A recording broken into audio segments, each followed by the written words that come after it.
Welcome to the Redbeard Embodiment Podcast. I am your host, Alex Green, and I'm on a mission to bring the power of embodiment to people all around the world. In this podcast, we explore how embodiment practices, trauma healing, and knowledge about the human nervous system can help us find our ground, discover new sources of meaning, and create connection in an ever-changing world. The deepest change is embodied change. All right. Well, good morning, everybody. I am sitting here in Boulder, Colorado as normal, and I have the big pleasure of having a conversation today with Cheda Mikic. And Cheda is a TRE trainer, among other things I'll get to in a moment. And he's sometimes in the UK and he's sometimes in Italy. I think you're in Italy today. Is that true? Yeah, that's true. Okay. All right, wonderful. Well, so Cheda has been in the TRE world, tension and trauma releasing exercises, for about the last 12 years or so as a trainer and educator. That's a big part of what we're going to be talking about today. But additionally, he's been working in the field of complementary therapy around Europe, the US, and the UK for the last 30 years, involved in craniosacral therapy and naturopathy. And we'll kind of hear that whole story from Cheda in a moment. But Cheda, you've come on my radar most in the last few years for doing a lot of really interesting and innovative education, especially post-certification education for the TRE program. So basically, after people become basic TRE providers, there's ongoing learning. And part of what I want to cover today is some of the very unique explorations that Cheda has been bringing to the table of ongoing education. So anyway, Cheda, it's such a pleasure having you here today. Thanks for joining the show.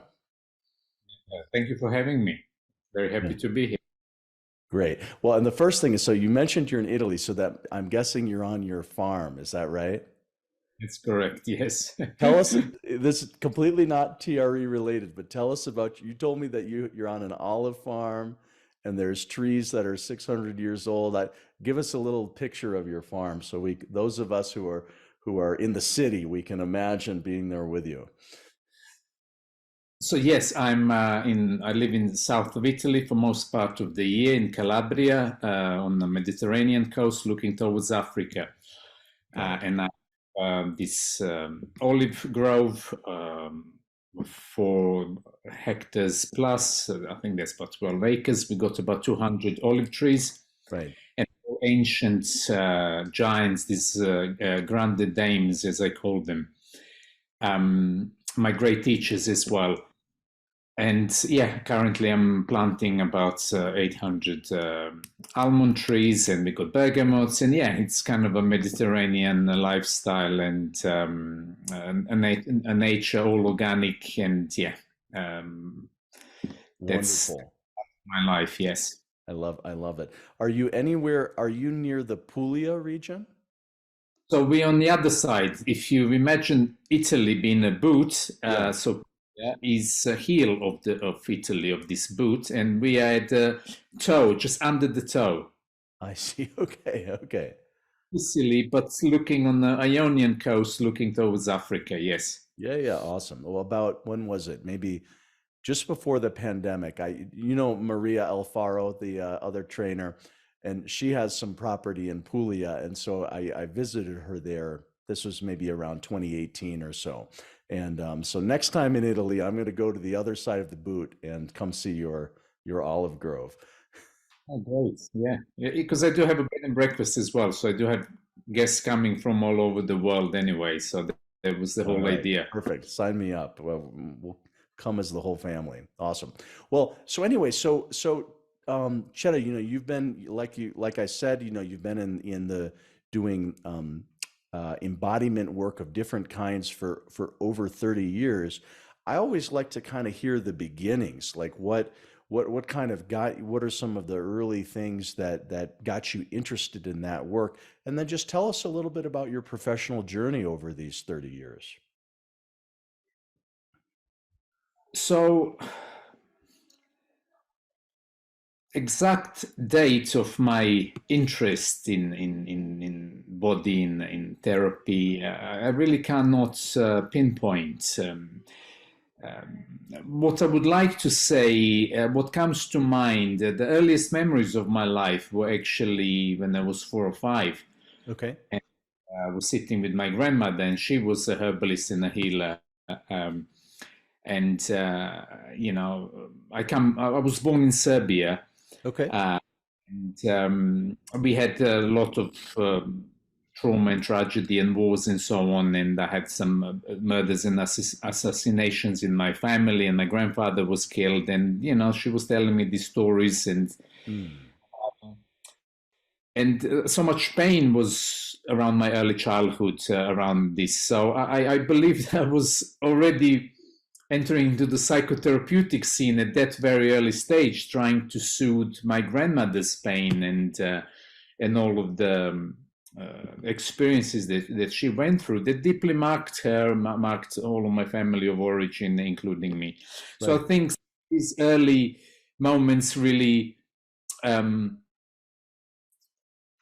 directed me towards later on in life becoming more aware and developing this desire to help others, helping myself Right. and others. Sure. Sure. Yeah. So later on, when I came to, I lived in Belgrade. I was an athlete. I went to, I was in the army as well, and then I went to London, Mm. and then in London, the whole different world opened for me of Mm. different educational styles, different culture, different view of perceiving world, and that's where my journey actually started. As a matter of fact, it was triggered by my grandmother's death as well. At that late 94, Mm. 95. Yeah. Where I start engaging consciously into studying body work, massage. I was a personal trainer, and my connection with the body from athletic aspect. I was an MMA fighter as well, so Right. all of these emotional regulations. I would say that's how I emotionally regulated by fighting. In my early. Right. Yeah, that's great. A good time of life to do that. Yeah. Exactly. And then Yeah. later on, it was a different way of helping people rather than beating them up. So, Right. Oh, that's wonderful. So it sounds like but was body work, so you're in London, and then was craniosacral therapy one of the first, or kind of more, how did you kind of hone in on the craniosacral therapy side of things? so initially it was personal training and massage. And I came across this teacher, and I started to study naturopathy. And in my naturopathic education, I came across this one of the guest teachers. She was a great craniosacral therapist in the UK at the time, and she gave this intro course, and and I put my hands on someone, and guided by her, and I could feel things that I never felt in my life before, and I thought it was impossible really to feel and to perceive within a human body and within myself. And that was really pivotal moment that opened up different subtleties and expression of human body that are not as obvious, Right. because all of my previous life experiences, education, sports, athletics, army, all of that was related to voluntary movements, becoming really strong, really hard, really kind of motor, uh, goal oriented. And Yep. here you're stepping into very different space where Right. you are receptive.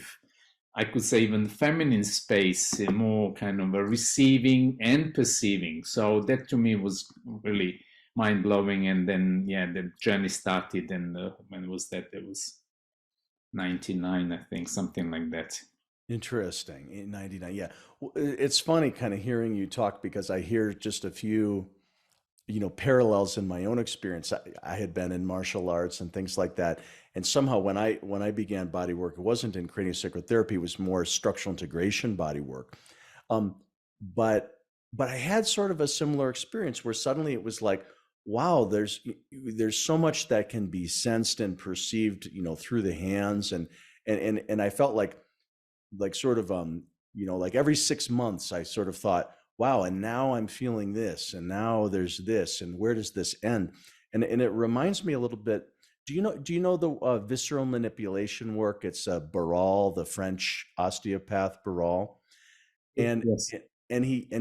he has a really good quote, and I don't know the quote exactly, but he makes the comment that he said, you know, people become expert wine, sommeliers, and they can taste all of the subtlety of the terroir of the wine, and develop this very sophisticated palate. And he said, why do you think it would be any different for the sense of touch?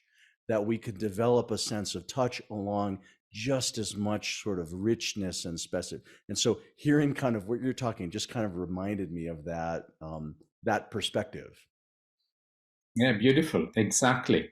Yeah. I think human organism is so extraordinarily able and capable, and we really use a very small percentage of our potential. And I think it's uh, at least for me, a lifelong learning process, because I keep opening and enveloping and embracing so many different avenues of life, that there's so much richness out there.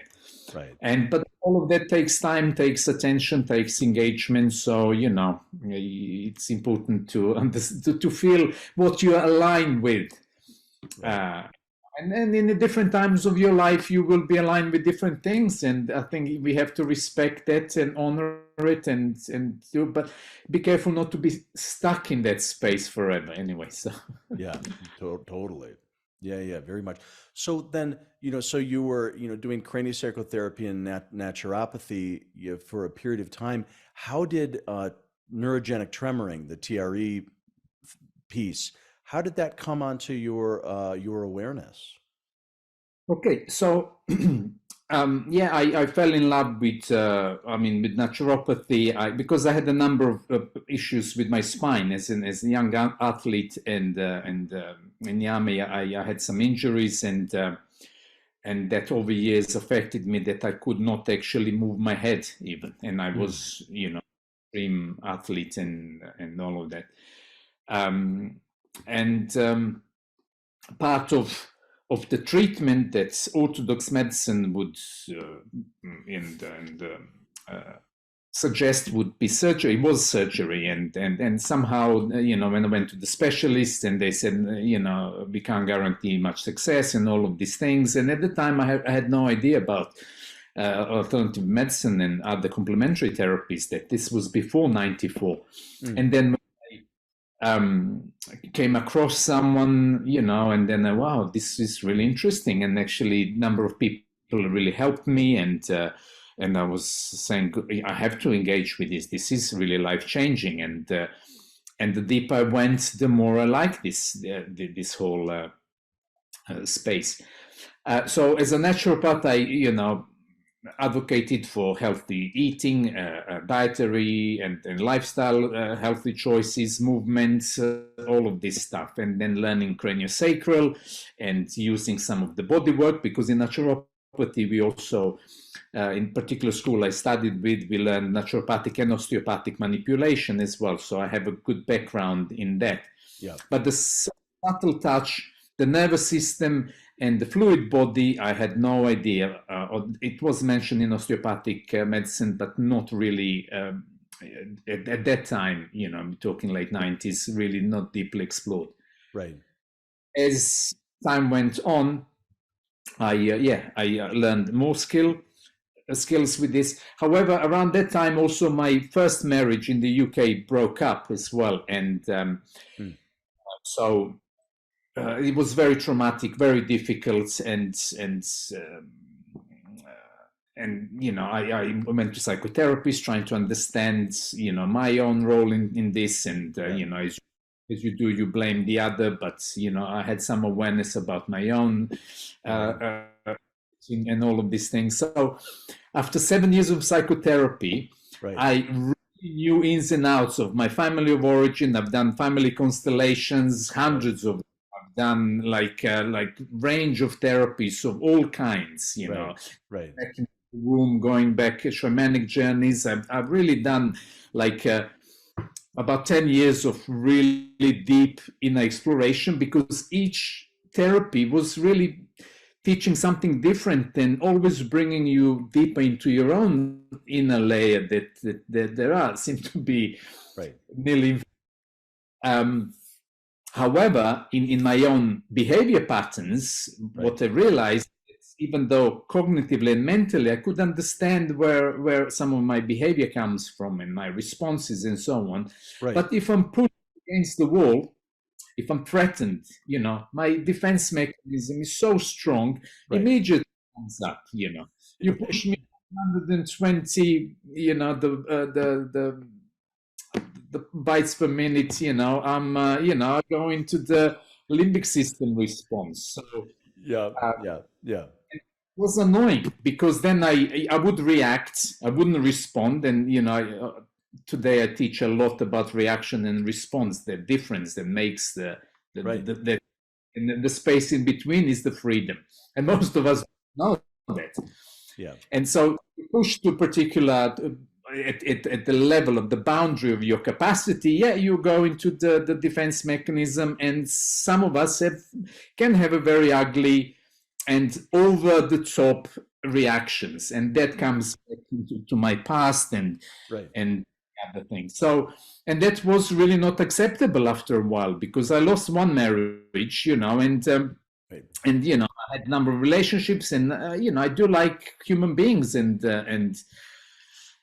Yeah. and how I came across TRE, a friend of Yeah. mine, you know, says, you know, you should come to London. At the time, I moved from London with my current wife to Italy. She's Italian, so Right. Right.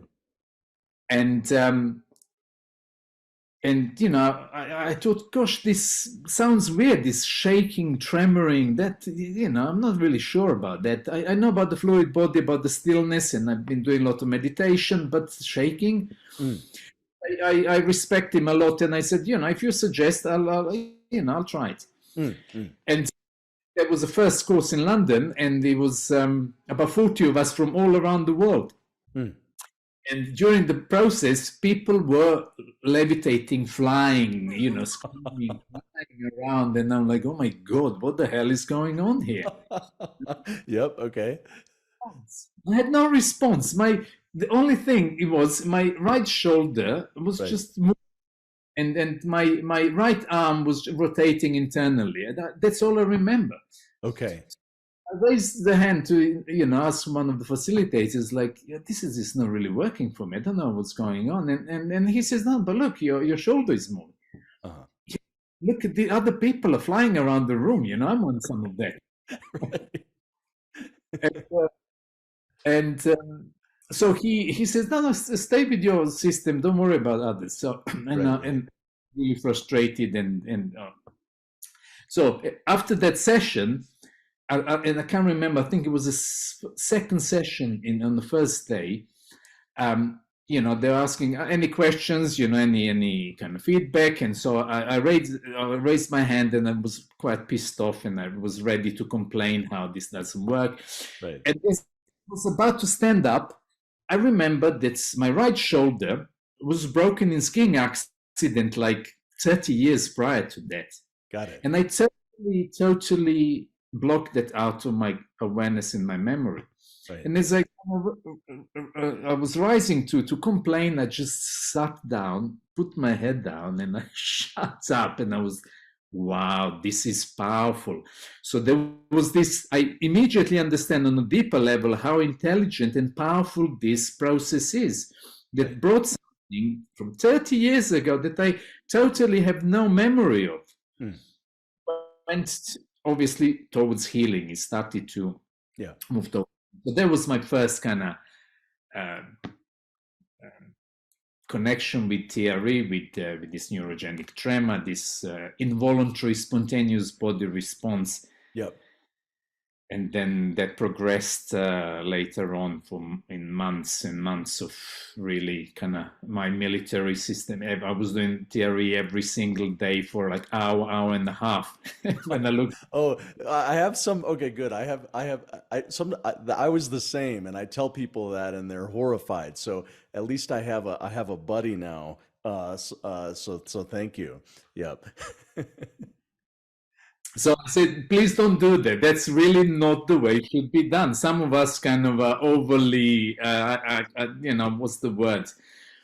Yeah, some Yeah, of us just kind of push, push, push. Yeah, it doesn't mean it's the best way. exactly. And until I actually injured myself. So I went into the spasm. My right shoulder could not handle it, and my diaphragm opened in particular way, and I didn't know what to do with it. And I was at loss what to do, and emotional turmoil. I mean, there was a complexity of events that happened that blocked me. And I was 3 months, didn't do any theory. I went through a number of practitioners to help me out. Mm, And then I said, oh, God, this is crap. I don't really like this. Therapy doesn't really work, and all of these things, forgetting the miracles that provided for me for 6 months. right, right. And then I Yeah, I went back, and my journey never stopped since. So yeah, that's right. the. Yeah, yeah, amazing, amazing. So somewhere along the way you thought not so you did it actively, but then I assume you started working with other people. I mean, of course, you became a provider and you started to what did you discover as you started to introduce others and bringing in the neurogenic tremor side of things? Was that an easy process? What was that exploration like for you in the early days?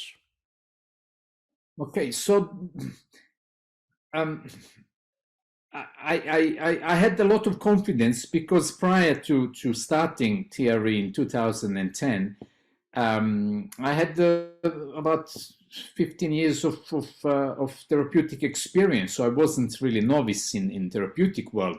Right. So however, there was sword with the double blade there, because I instead of really sticking and learning this modality fully and being more curious and inquisitive, I assumed certain things at the very beginning. Hmm. Um, However, I did love it. What it provided for me, what provided for others, I could see immediately that you try this modality, and in the first session Hmm. you will see if it's going to work for you or not. You will have some sense about this, and this is Right. what because a lot of therapies, um, you have to go through a number of sessions in order to get some benefit. It's very rare in the first session it can happen. It happened for me in craniosacral, but usually it does take for deeper patterns to shift. You need a number of sessions. Right. But with TRE, it was this more immediate, more involuntary, more spontaneous, Mm. quite easy to believe that this body is responding in this way, and the ongoing result it's quite beneficial and actually long lasting. Right.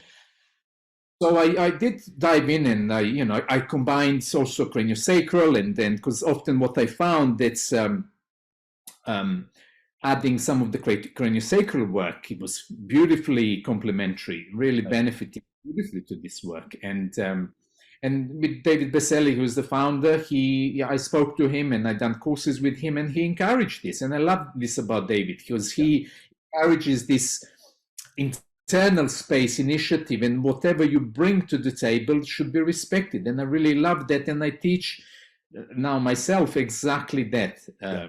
Yeah. You bring all of you to the table, not even if you do theory, but you are bringing everything of who you are onto the table. Mm. Uh, Mm. so yeah, that was early beginnings. At the time, we were going fairly, as far as I remember, fairly gung ho and full on. It was about catharsis. It was about the strong process. It was about getting rid of trauma. And over the years, I actually had, number of times I failed. People did not like this. And I was like, what do you mean you don't like this? This is amazing. But the nervous system did not appreciate that. And I had a initially difficult time understanding why, Right, but then right, I picked up that, you need to modify, then it's not just what you do, it's about the space, resources, right. self-regulation, integration, all of these elements that we use now in TRE and in Yep, other yep, therapies. A bigger therapeutic model, and it's not just about shaking. right. So that's the Yeah, yeah, wonderful. Yeah, no, I just to echo, that too was my, so I came in first as a structural integration body worker, and my story with TRE was that the first time I went through the 10 series of Rolfing, and then one of the series where they work in the rib cage, a little bit painful, a little bit tender, a little bit painful. And then I was laying on my back and my knees were up the way that we are in TRE, and they were doing their work. And my legs started shaking, my hips started quivering, and it was a really big spontaneous tremor response. And the Rolfer said, well, okay, that's good, but they didn't know anything about it. I said, what is this? What is this response? And so that was just that was before I did any therapeutic work myself. But then about 10 years later, when I trained and I was working in structural integration body work, and we always, when somebody's on the table, if they're on their back, we always have their knees drawn up. And so for that reason, because of that positioning, it made it more likely that once in a while, or even somewhat frequently, either a small or a more dynamic kind of a tremor would show up in the thing. So that was kind of what got me curious. And then somebody led me to TRE, and I said, yeah, that's the thing that helps explain what is this thing that's going on there. But that idea of the openness within Dr. Berselli and the community, this idea, because as soon as I met him and started telling him how, I said, oh, I want to see how this fits together with this, and I'm doing this, and he said, great, keep going, learn as much as you can. And I think that's part of what has really created an aliveness in the global TRE community, is that we've all had that sort of permission to find out for ourselves what are the therapeutic possibilities, et cetera. So anyway, I'm getting on a tangent, but I agree that that's something that's really beneficial about kind of how TRE is unfolding. And what I want to hear more from you about kind of how you've taken that. Yeah, so exactly, and this is the first time after decades in therapeutic world, and I had some amazing teachers. That I actually have a teacher who I remember we had the big couple of big events happen. One in Cefalù in Italy, actually, was this advanced training, and trainers from everywhere came, and we went through these different processes and developments, and then in Vienna as well, we were working with 150 firefighters, special services, soldiers, all of that, and we were full of questions, because these were early stages still. Yeah, yeah. And because I'm curious and I like to learn, and so I came with a list of questions, and because and he looked at me and says, I don't know. And I'm thinking, what do you mean you don't know? Top guy, you should know. Like all of my teachers, they always have the answer. But no, I don't really know. He was so intelligent and so inclusive that he gave me there was, I remember, I think that was 2014. He gave me one of the greatest stimuli to be me, carry on what I'm doing, and to engage with life in a more authentic way. Because what I realized in that moment is that, no human being knows it all. A lot of us, a lot of science and medical establishment in particular, they pretend they know. They claim, and they really have this ability to deliver, to present themselves, and they do know, but they don't usually, then they're not responsible for the consequences later on. Instead of having someone who would say genuinely, intelligently, actually, I don't know. Mm-hmm. And and to me, it doesn't mean you're stupid. You simply don't know that Right. answer. Yeah. Uh, so that was really profound moment that I found uh, permission for the first time in my life. That's, the senior teacher tells me something, and it's okay, and he's okay with that. He's not pretending. He's not, winging it one way or the other, trying to mask the ignorance. He just simply. So to me, it was quite a spiritual moment as well, that you meet a human being that he's okay with who he is. Right. And for me, that's really, looking back, I always needed to know more. I never really knew enough, Right. I mean, I don't know enough, it's, I'm pretending I do. But I'm okay with it. I have no issue now. Like, I'm trying to, know. But in the past, you were expected to know it all, because clients come to you, they pay you, you should be this guy who knows. Yeah. Expert. Right. And I'm an expert, the way I touch people and the way I work, and I'm an expert, but I don't know it all. Right. You have anywhere from 25 to 100 trillion cells. I mean, each one of them is a microcosm in itself. Right. No one on the whole planet doesn't know how a single cell function. So let's stop pretending that we know it all, because if we do know it all, we would have better results in our medical field. We see what's happening in the world now. There are more ill and unwell people, and not, where are these solutions if we know it all? But we don't. So being more humble and being more real, I think that's a great way. Sorry, I went on a tangent on that myself, but beautiful tangent. No, that's a perfect kind of a tangent. I love that. Well said. Well said. Yeah. Let's be more real, more honest.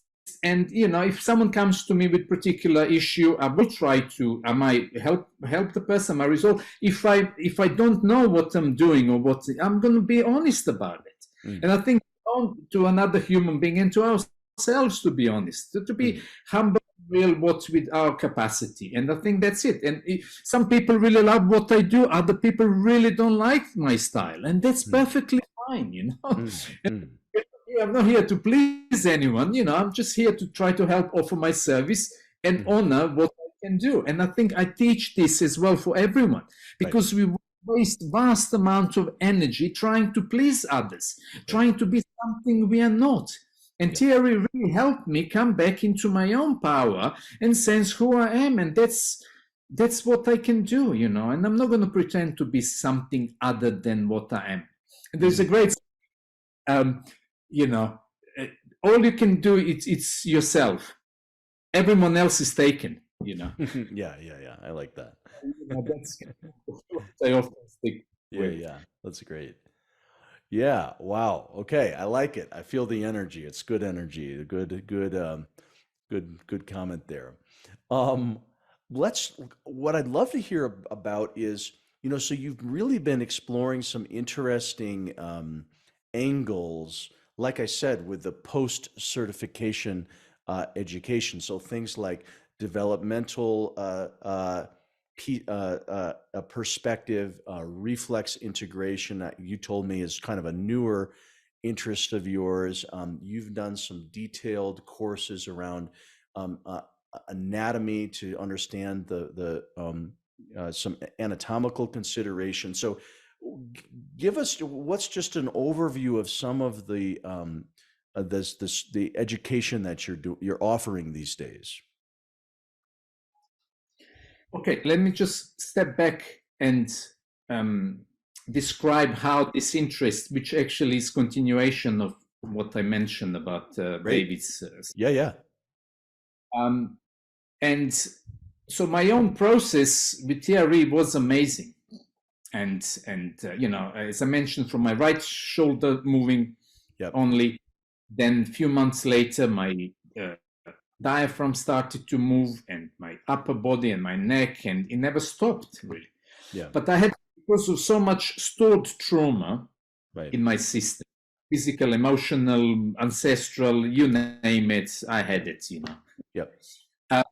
It just took a while to release. It took a while for me to reconnect with that, Okay. because TRE, I teach TRE as a process of releasing the tension, stress, and trauma from your system, but also to reconnecting with the parts of yourself that have been dissociated and abandoned during the trauma experience. Sure. So about this reconnection and release, it's not just about releasing. Right. Right. So Right. Connecting. Yeah. Totally. 100%. Yep. so for me to reconnect with my diaphragm, it took a long time, and I had these amazingly powerful spasms that my whole upper body was really like contracting, and this clenching that was raising my whole upper body. And it reminded me from my MMA fighting, from the military positions, from the deep pain I felt for loss in my life. And all of these things were really deep kind of release and this reconnection with the deep parts and deep emotional states. Right. So what and I turned to other practitioners, but no one really knew what to do with the diaphragm. Okay. So I was like, hey, so how do I do? So I engaged with the craniosacral, with the osteopathic and naturopathic background that I had, and I start applying that on myself. Okay. And lo and behold, as soon as that often happens, that you start learning stuff and that manifests in life, universe kind of send you the clients. Right. So I've been swamped with clients with the diaphragm problems. Right. Right. So, I said, okay, look, this is after a couple of years, I realized I need to make like more structured way of to deal with this and to work with this. And then I start to teach as well. Right. So the diaphragm first kind of a workshop that I developed and starting to teach. And that connection with the cervical spine, with the nervous system, with the psoas, with all of that. I really, today, I think if you know how to work with the diaphragm, 50% of your clients will have huge benefit from that, really. Yeah. Because the whole body interconnects through the diaphragm. All the upper organs and lower organs actually, every move you make, every breath you take is connected with the diaphragm. Without the diaphragm, and how pressure is regulated in the body too. Exactly. Yeah. So I really I believe we owe it to ourselves. You don't have to be a therapist. You should understand how your body is working to some extent. What you have this extraordinary system. That's why I teach anatomy, but not this dry anatomy. I teach Functional experiential anatomy. Yeah, experiential anatomy. Yeah, yeah. You should know what you're doing. Yeah. Where are you, in which kind of a space, in which system you actually exist. Right. Well, so with your focus on diaphragm, both in the teaching of the class, but also working with clients where there's a diaphragmatic disturbance or dysregulation. So so one thing could be just awareness. It could be sort of observing or understanding. There could be movements. I'm sort of wondering, there could be manual approaches to what are some of the kind of tools or awarenesses that you kind of that in your view help people expand the possibilities or restore health to the diaphragm in a TRE's context? The first thing is you should visually know how the diaphragm is, where it's positioned, and how it behaves. So Okay. the function of the diaphragm. So that's one of the things that I teach first. Then I ask experientially for people to touch, to feel the diaphragm, to touch the diaphragm others, to understand the texture, the depth. Sometimes you will engage with the emotional content that often is stored within the diaphragm. So a lot of our emotions actually are accumulated and stored in the diaphragm, and that's why often you can't release different emotions if your diaphragm is tight. Stuck. Yeah. So then you got this expansion of so many breath workers. Right. That breath work are doing this breath work. This is great. I mean, I studied breath work for decades as well with some really renowned teachers. Yeah. But if the diaphragm doesn't move, no matter what the strategy you're using, yeah, you might be triggering some of the nuclei in your brainstem with particular breathing patterns, but you're not going to go deep if your diaphragm is stuck. I guarantee you that. So there is a lot of people from breathwork and teachers from breathwork coming to me now for more of this. And so I think that this is such an important subject, not just for TRE, Right. but in TRE you will see this so often spontaneously comes up to the forefront of the treatment. Yeah. But for any other therapy, you know, I'm sure you dealt with so many diaphragms in your practice because of the functionality the diaphragm has. Yeah. So diaphragm is one. There was the first kind of a building block in my Okay. in my. Yep. Good. Okay. Once I became aware of the diaphragm, then I went into the pelvis. So this famous psoas that we use in diaphragm in TRE a lot, that you activate the psoas, activate the vagus. That's how the neurogenic response gets triggered. Right. But so little we know of the connection of the psoas with the psoas actually grows from embryologically grows from the T12, from the thoracic spine through the diaphragm, penetrates the diaphragm, then all the abdominal cavity, then goes through the pelvis and into the lesser trochanter of the femur. And on that pathway, I mean, you got the whole half of the universe there. You got your digestion, you got your elimination, you got your sexuality, you got your emotional states. You got so much there. Yeah, I mean, you've got your enteric nervous system. Yeah. Exactly. So all of that is there. So yeah. You know more. I believe as a therapist, if you're touching someone's abdomen, someone's pelvis, or they touch their own, you should see not superficially, but you should see in 3-4 dimensional state what's happening in there, and then you can guide them through the meditative. Also, how about if you go deeper into the state, like with craniosacral, when we work with the pelvis, you know that in craniosacral 70% of pelvis is fluid systems, for example.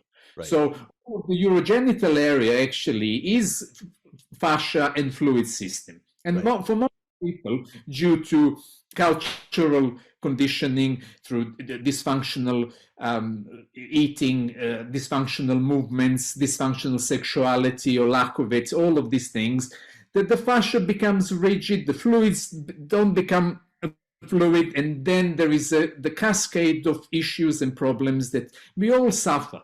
Like, why would men have a prostate problem? I mean, it's like, after 40 or 50 you're already, I mean, like, I'm 55, I don't have a prostate problem. My father is 85, he doesn't have a prostate problem, and so really, and the women, we got the prolapses, we got injuries, we got the sexual dysfunction, we got the bowel problems. All of that is because people don't really understand what's happening in that very particular part. And we always say, oh, it's down there. It's this shame and this... Right, down there. Yeah. about that down there. So it stays in this darkness, and this like we need to bring a little candle there. It takes just a candle to light the whole room. So we need to bring some awareness and some light, and move away from the shame and guilt and all of these things, and just respect what is functionally, neurologically, anatomically. It's gifted. We are gifted with some of these things, so we should not be ashamed of these parts of us. Anyway, it's a lovely subject, but so my approach is really anatomical, functional, emotional, social, all of that, everything. How these things intersect. Yep. It depends how you feel, your body will respond. If I'm happy, my tissue is going to be more open and fluid. The hormonal state will flow differently. If I'm bad, there would be a totally different biochemical feedback loop and so on. So we need to move from this ancient medieval way of, my mind is here, my thoughts are there, my spirit is there, my body somewhere. It's all happening here. Yeah, yeah, yeah. Yeah, yeah, yeah, yeah. That's the Yeah, yeah, beautiful, beautiful. And then some. So this reflex integration, and that came on my own. And you know way more about it than I do, but it's kind of been in my awareness maybe for the last only year or two, and I've kind of seen a little bit that in the physical therapy world, occupational therapy world. Sometimes it's this concept of retained reflexes or reflex integration, and there's a very cool physiotherapist in the United States in Massachusetts that I'm hoping to interview in a few months' time, who uh, who's kind of opened me to sort of that understanding and how we might see that in TRE. But I'd kind of love to hear how you've been thinking about that, what you've been learning, and what are you teaching about that these days? primitive reflexes. Yeah, we studied that, but I only came across in a deeper and more direct context in 2019, I think. Okay. So, and this is through actually our mutual colleague from Richmond Heath from Australia. He done some interviews and work with Robert Melillo, Mm-hmm. and I engaged more and start to study more, and I had different resources on this. And reason why, because I realized within me that there are some primitive reflexes that are still present, and I really did not believe myself that that's present. I was thinking there could be some other neurological thing going on for me here, because my own response to particular times when I'm very tired are very strong. Mm-hmm. My wife makes contact with part of my body, like just stroking my arm or face or back. I mean, I just go into this fetal position. Uh-huh. And for a grown-up man to do that with such a sensitivity, and that is a old response. That's a really fetal response, or very early newborn response. Sure. And so when I heard Robert Melillo talks about in his research, and he's one of the greatest authorities on primitive reflexes in the world, and a great professor from brain sciences. Actually, I'm studying with him now the functional neuroanatomy, which is like amazing course. Hmm. Which I'm holding there for dear life. It's just a vast amount of amazing information that I want to implement, because we do need to know more about brain and anatomy in more practical and in simple terms, which can be done. Anyhow, right. So he claims that over 50% of all adults still have retained primitive reflexes. And to me, like, wow, that's really amazing. Because if you speak to any medic, any pediatrician, they would say that within 12 months, all primitive reflexes are completed, matured. Therefore, then postural reflexes, righteous responses, and some equilibrium responses will be more sophisticated movements, more complex movements will be developed, and so on and so Taking the forth. place or laid down on top, or evolving through the primitive patterns. Yeah. Exactly. Yeah. At 12 months, you should be standing upright, and most of these primitive reflexes will have that function of maturing your ability to raise your head, to rotate, to orient, to have a defense mechanism, boundary engagement, the boundary and orientation. Yeah. Supporting your spine, your feet, all of that. And once that is developed, when you start walking, assumption is that all is fine. However, we know that's not the case. For the range of reasons. One of them is trauma.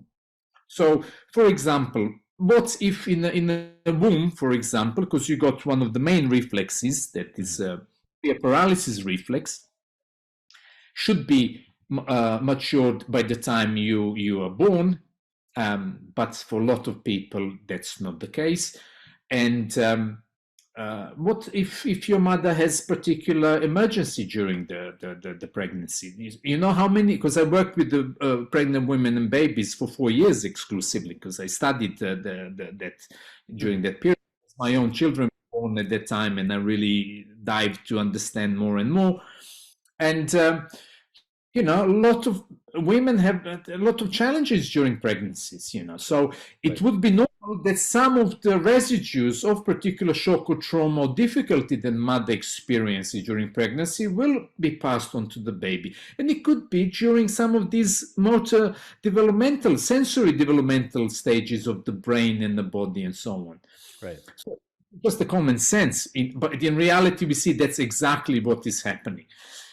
Then when you're out of the womb, first of all, the birth often it's very traumatic for all of us. Like very few beings, I think, have experienced really pleasurable birth. They came into life and it's all lovely. That includes mothers giving birth and the babies coming out. Right. And I facilitated a number of births as well, including both of my children. But so, yeah. What happens after that? Do babies recover from that birth? My own children, one shoulder was broken to one of them. What happened there?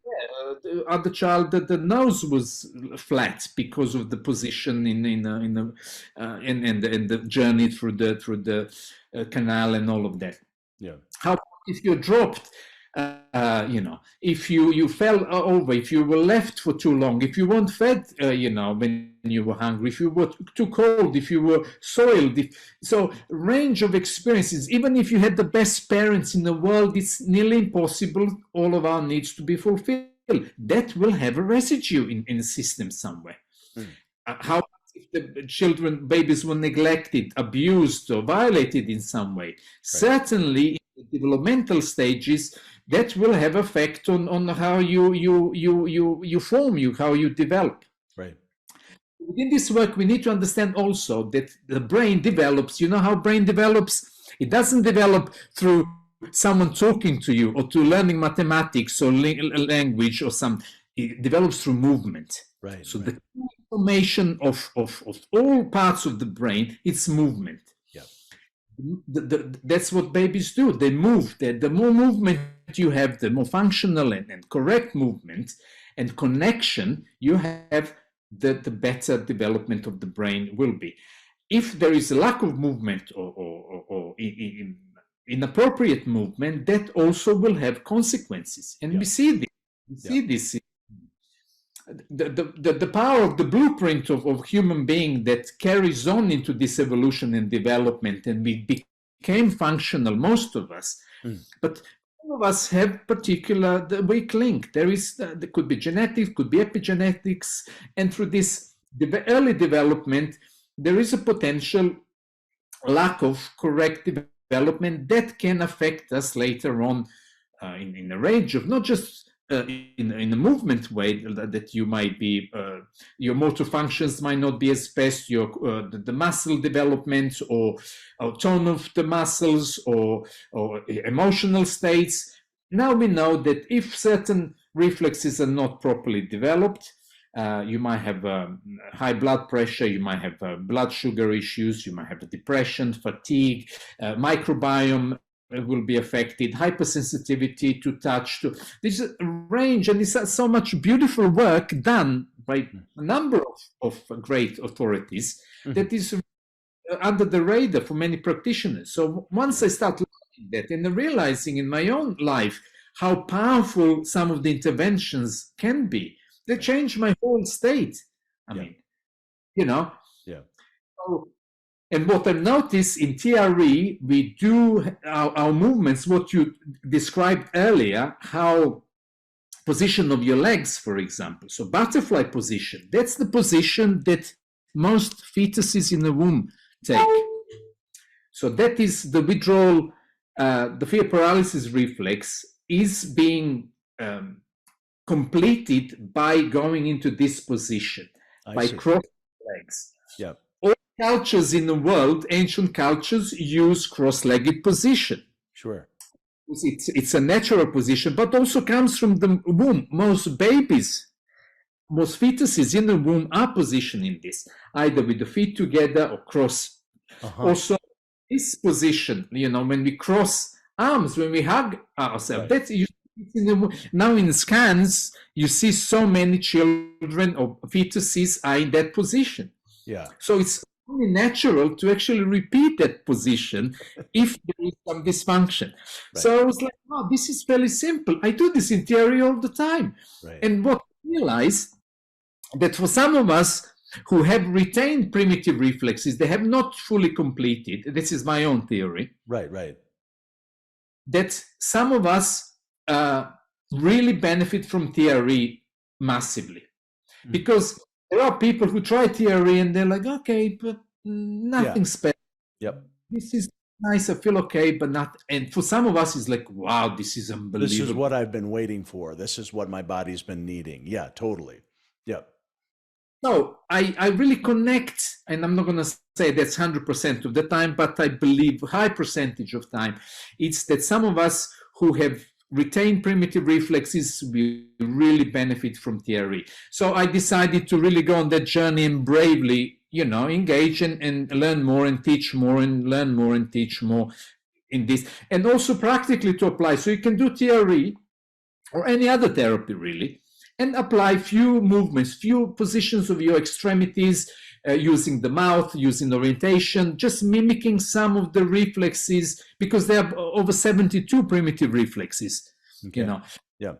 Maybe about 10 of them that they get retained. So learn about 10 the reflexes is not a huge deal. And I think, it can be really, really helpful to know that. Wow. Yeah. Super, super cool. So, yeah. So, and I want to respect our time too. So maybe we should draw things to a close, but I love hearing about that exploration. What's so your website, TRE Centers, CENTRE, the British spelling, .com, I believe. Are all of your courses, we'll include that in the show notes here. Is that where should people go to see which courses you have, what's upcoming, things like that? Yeah, so TREcenter.com is my main website. Okay. And yeah, you go on the calendar page and all the courses are there. I still need to update my second part of this year. But yeah, I'm teaching TRE online, TRE anatomy. Okay. Course is starting in about 3 weeks. Then I've got modules going on. I'm teaching 8 developmental stages. So that course, years ago when I actually we started with the primitive reflexes as well, I was at that time diving deeper because I studied with Bessel van der Kolk, Gabor Mate and Stephen Porges in 2017. There was intensive in London. Right. Gabor Mate particularly, I went deeper into some of the developmental stages that certain patterns and emotions that we often express come from really ancient past, our own personal early development. Right. And so I revisited Erik Erikson's work, and I included that because it was incredibly helpful. And it is kind of a psychological aspect that describes different emotional states being developed at different stages of your life. So from 0 to like 18 months, trust, it's one of the main emotions that is developed. And right. When you have people who come and they don't trust anyone and they don't trust their wife or husband or anyone, Right. And so when you bring them back to early stages, you open these whole amazing things and you see a really big transformation if you do that through the body.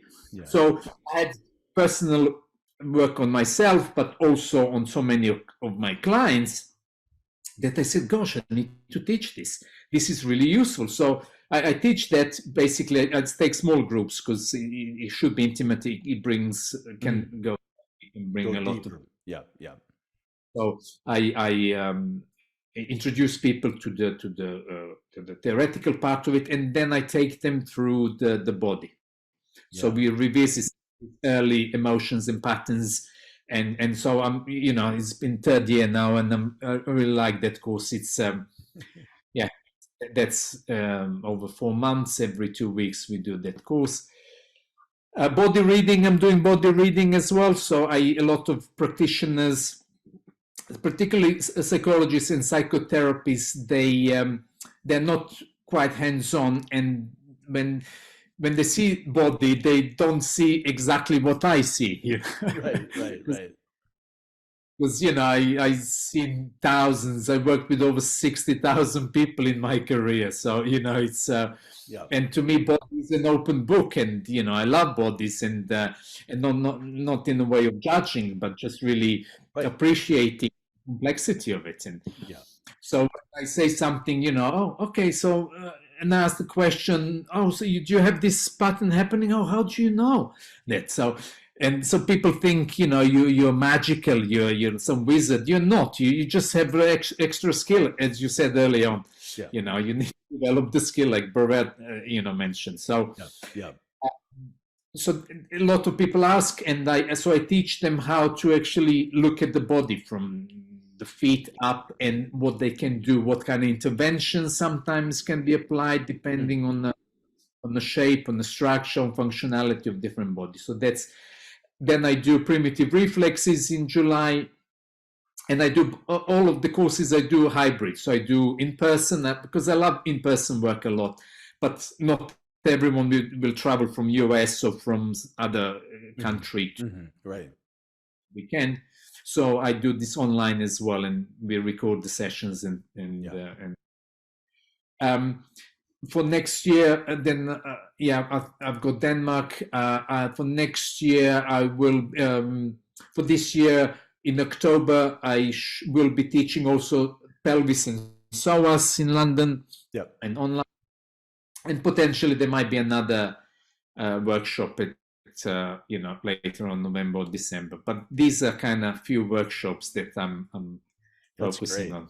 Well, good. Well, I hope, so you're already bringing a lot of depth, and I love how you're willing to sort of kind of take some of your newer areas of learning and learn. Earlier you said learn, teach, and that seems like a good way to do things. And I hope my feeling as I watch your courses grow is it's kind of like it's like a snowball gathering more snow. So I hope for the next few decades I'm going to kind of keep an eye on your teaching career here, because it definitely seems to be gathering steam.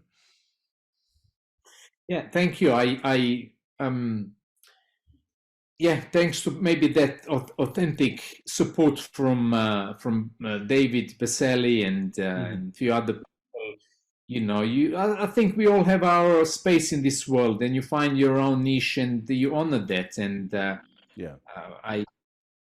I like what I do. One of my spiritual teachers, Gurdjieff. I'm not sure if you heard of him. Yeah, sure. It's I just was telling your Gurdjieff.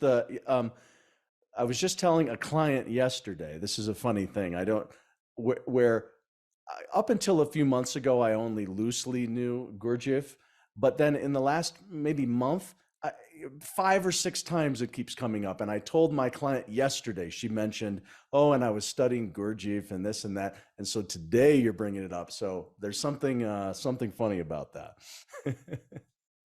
So he was a mystic and a spiritual teacher in late 1800s, early 1900s. And one of the things that I really take from his teaching, and that really sunk deep into me, is he said,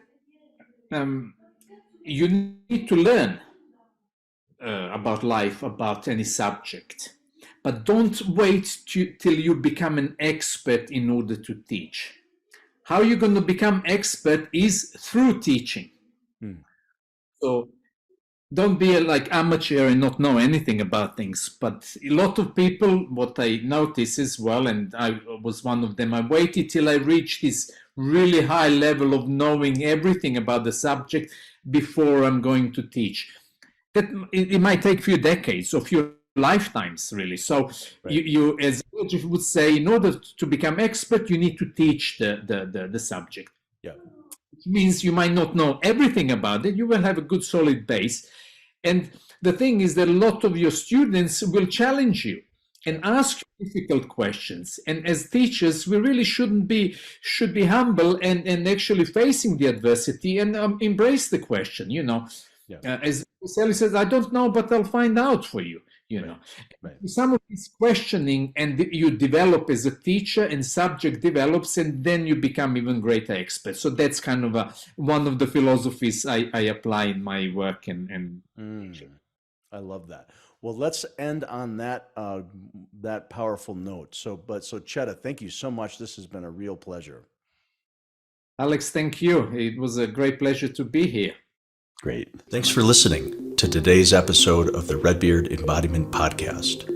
To learn more, visit us at redbeardsomatictherapy.com or send me an email at alex@redbeardsomatictherapy.com. If today's conversation resonated with you, help spread the word by subscribing and sharing with others. Hope to see you next time.